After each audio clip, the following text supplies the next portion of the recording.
안녕하세요. 나이스뱅크입니다. 요즘 대출 규제가 많아서 아파트 담보대출을 알아보려고 해도 쉽게 엄두가 안 나시는 분들이 많으실 거라 생각됩니다.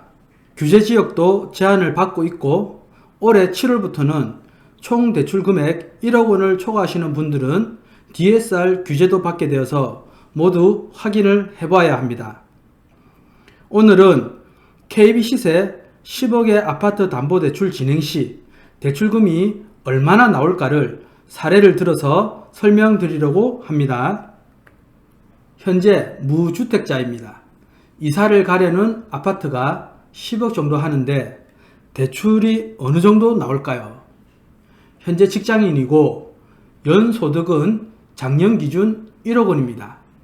기존 신용대출은 1억 원을 사용 중입니다. 자, 이 부분은 단순히 규제지역인지 아닌지 이 부분에 대해서 말씀이 없으셨기 때문에 그 부분을 다 해서 규제지역과 비규제지역을 나눠서 설명을 드리도록 하겠습니다. 첫 번째로 그 아파트가 투기지역이나 투기과열지역에 속해 있다면 9억 원 이하분에 대해서는 40%, 9억 원 초과분에 대해서는 20% LTV가 가능합니다. 그래서 9억 원 이하는 3억 6천, 9억 원 초과분에 대해서는 2천만 원 이렇게 대출이 됨으로 해서 총 LTV가 3억 8천만 원까지 가능합니다. 그리고 조정 대상 지역일 경우에는 9억 원 이하분에 대해서는 50%, 9억 원 초과분에 대해서는 30% 해서 9억 원 이하분은 4억 5천만 원, 9억 원 초과분에 대해서는 3천만 원 더해서 총 4억 8천만 원까지 대출이 가능합니다.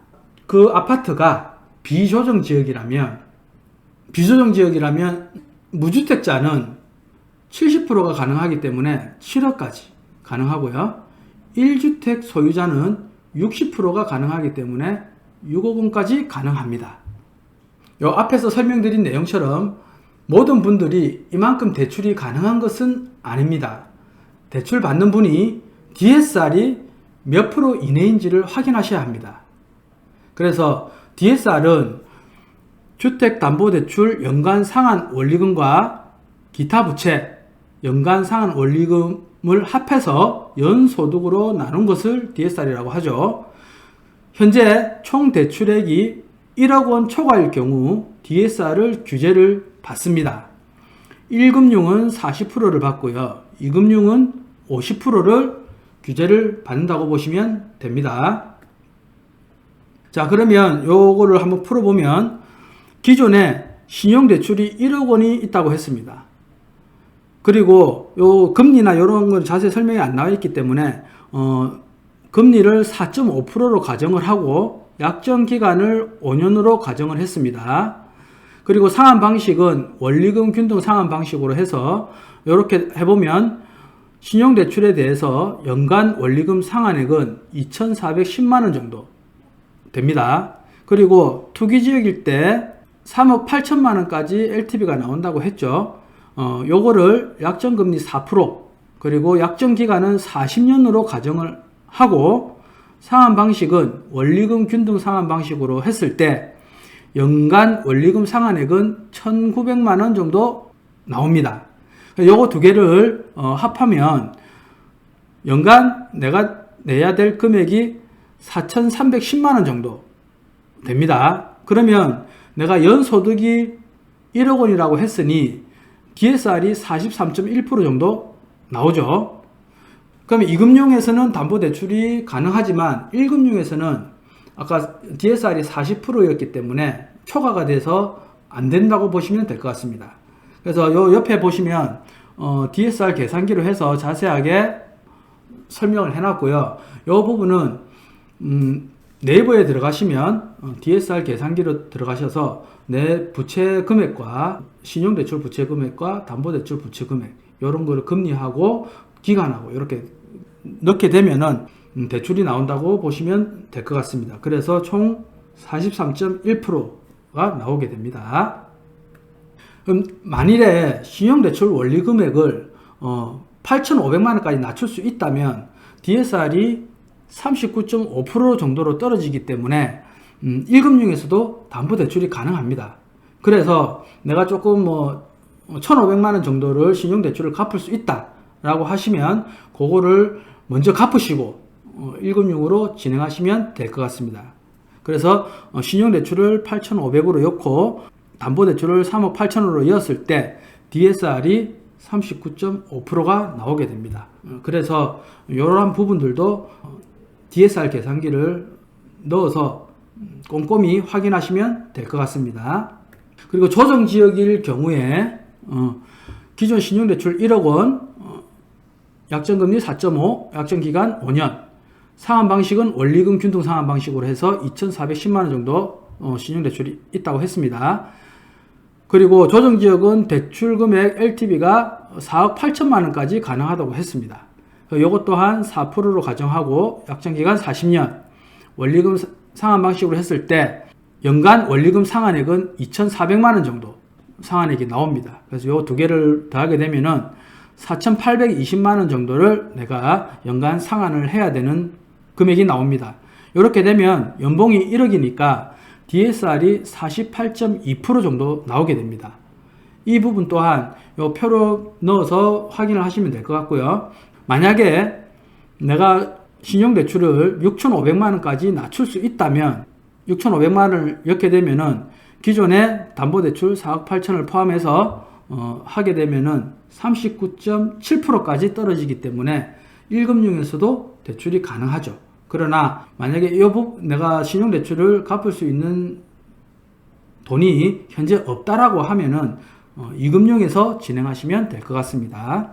그리고 비조정지역 대상 아파트일 경우에는 신용대출은 아까 2,400만 원, 그리고 담보대출은 비조정지역일 때 무주택일 경우에는 LTV 70%까지 가능하기 때문에 7억 원까지 LTV가 나오게 됩니다.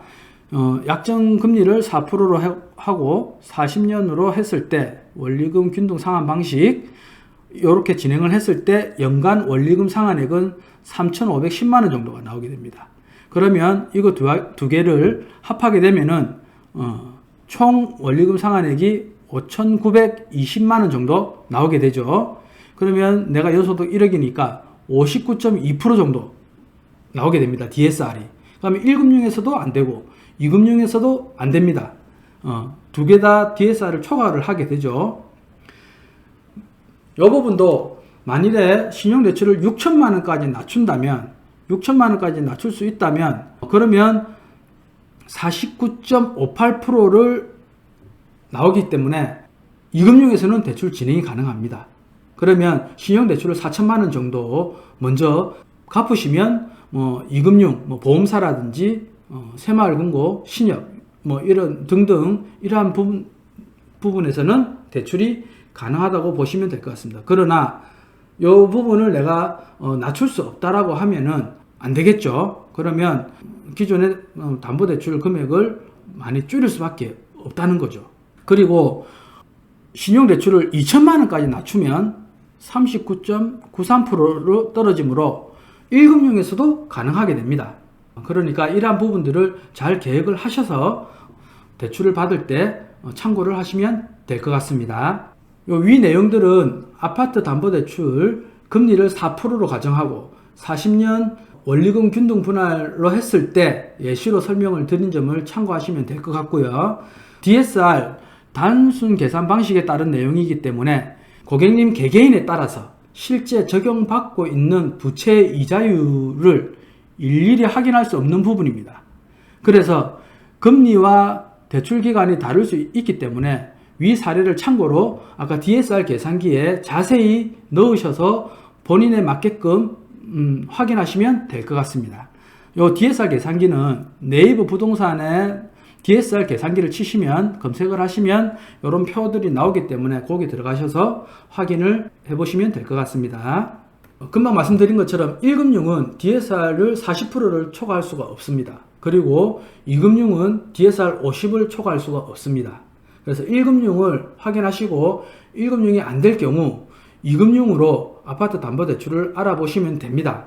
그래서 2금융은 DSR 50이기 때문에 DSR 50까지 2금융은 가능합니다. 그래서 이금융도 만약에 안 될 경우는 어떻게 해야 되느냐? P2P 대출을 알아보실 수 있습니다. 이 P2P 대출이라는 것은 무엇이냐면 기업 혹은 개인이 은행과 같은 금융기관을 거치지 않고 온라인 플랫폼 업체를 통해서 투자자들의 투자금으로 대출을 하는 형태를 말합니다. 요게 2008년 리먼 브라더스 사태가 발발한 뒤로 성장한 금융 형태입니다. 국내에는 요 P2P 대출이 2017년 2월에 금융위원회가 투자자 보호 등을 위해 P2P 가이드라인을 제정을 해서 제도권으로 포함을 시켰습니다. 그래서 옛날에 불법 대출을 이러한 부분들이 아니고 제도권으로 포함이 돼서 P2P 대출을 하고 있기 때문에 안전하다고 보시면 될 것 같습니다. 다만 이 P2P 대출을 진행할 때 어떻게 해야 되느냐? P2P 대출을 운영하는 플랫폼은 고객의 대출 신청을 받으면 투자자를 모집해서 대출 진행 및 원금, 이자 회수 및 지급을 하게 됩니다. 고객은 보통 중금리로 대출을 할 수 있으며 금융기관을 통해서 대출이 안 되고 있는 상황에서 DSR이 요거는 비규제 대상이기 때문에 추가적으로 대출이 필요하실 때 이용들을 많이 하고 계십니다. 그래서 추가적 대출이 필요할 경우에는 P2P 대출을 적극적으로 활용하실 수도 있습니다. 다만 금리가 중금리 대출로 해서 좀 더 높기 때문에 이 부분들을 잘 인지를 하시고 계획을 잡으시면 될 것 같습니다. 예를 들자면 요 P2P 대출은 보통 어떻게 쓰여야 하느냐 하면 내가 대출이 만약에 5억이 필요하다 라고 했을 때 담보대출을 내가 받는데 4억 5천만 원까지가 가능하다. 그래서 자금이 5천만 원 정도 모자랄 경우 P2P 대출을 사용하실 수 있습니다. 이 부분들은 금방 말씀드린 대로 DSR 규제와 상관이 없기 때문에 내가 급하게 좀 몇 달 뒤에나 아니면 좀 더 뒤에 목돈이 들어오는데 당장 내가 이 돈이 5천만 원 정도가 없어서 지인들한테 부탁하기도 좀 곤란하고 이러면 P2P 대출 조금 금리가 높더라도 요거를 활용을 해서 진행을 하시고 그 뒤에 내가 목돈이 들어오면 요 P2P 대출을 상환을 하시면 기존에 은행이나 뭐 새마을금고나 뭐 신협이나 보험사나 요런 데 대출은 장기간 끌고 갈 수 있기 때문에 급한 요 P2P 대출만 일찍 상환하실 수 있기 때문에 유리하게 활용을 하실 수 있습니다. 그래서 급하게 필요한 돈을 활용을 하실 수 있다라고 보시면 될 것 같습니다. 그래서 금융권에서 대출 가능한 금액까지는 진행을 하시고 나머지 부족분에 대해서 P2P 대출을 이용해서 담보대출을 진행할 수 있다. 이렇게 보시면 될 것 같습니다. 이런 게 이제 P2P에 대한 활용도인데 잘 생각을 해보시고 금리적인 부분까지 내가 상환이 가능한지 안 한지 이 부분을 계획을 잘 잡으시고 활용을 하시면 될 것 같습니다.